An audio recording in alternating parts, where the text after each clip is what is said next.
flourish and blot 10 minutes later with his new books under his arms and made his way back to the leaky cauldron, hardly noticing where he was going and bumping into several people. He tramped up the stairs to his room, went inside and tipped his books onto his bed. Somebody had been in to tidy. The windows were open and sun was pouring inside.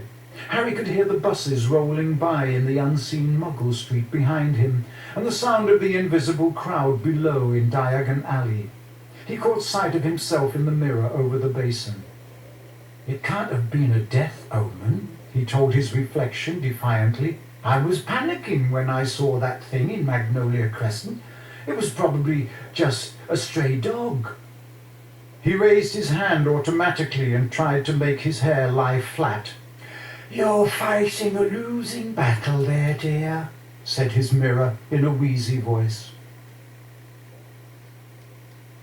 New students at Hogwarts were sorted into houses by trying on the sorting hat, which shouted out the house they were best suited to: Gryffindor, Ravenclaw, Hufflepuff, or Slytherin.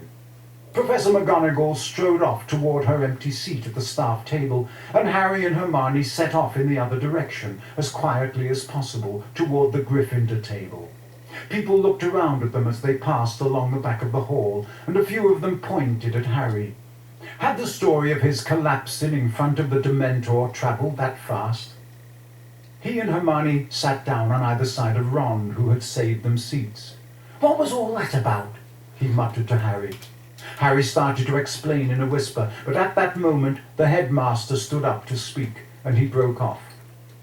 Professor Dumbledore, though very old, always gave an impression of great energy. He had several feet of long silver hair and beard, half-moon spectacles, and an extremely crooked nose.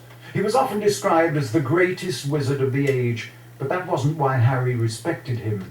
You couldn't help trusting Albus Dumbledore, and as Harry watched him beaming around at the students, he felt really calm for the first time since the Dementor had entered the train compartment.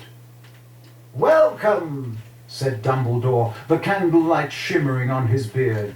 "Welcome to another year at Hogwarts. I have a few things to say to you all, and as one of them is very serious, I think it best to get it out of the way before you become befuddled by our excellent feast."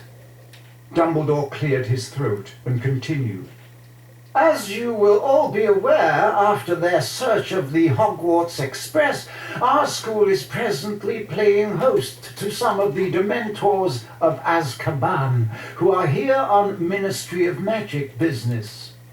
He paused, and Harry remembered what Mr. Weasley had said about Dumbledore not being happy with the Dementors guarding the school.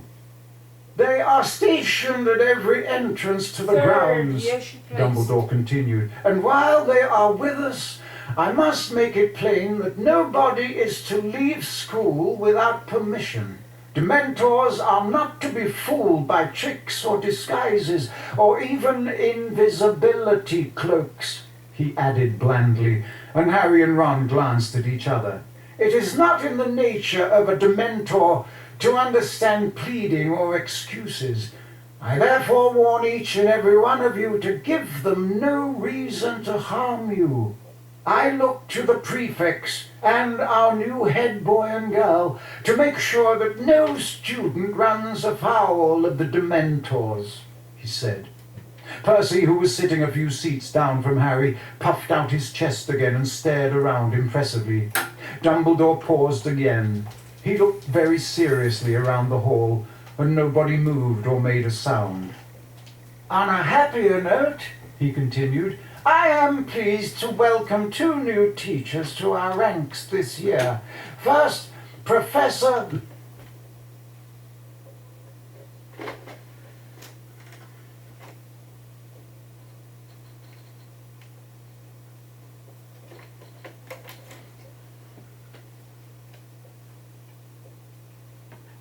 I forgot to turn you off, didn't I?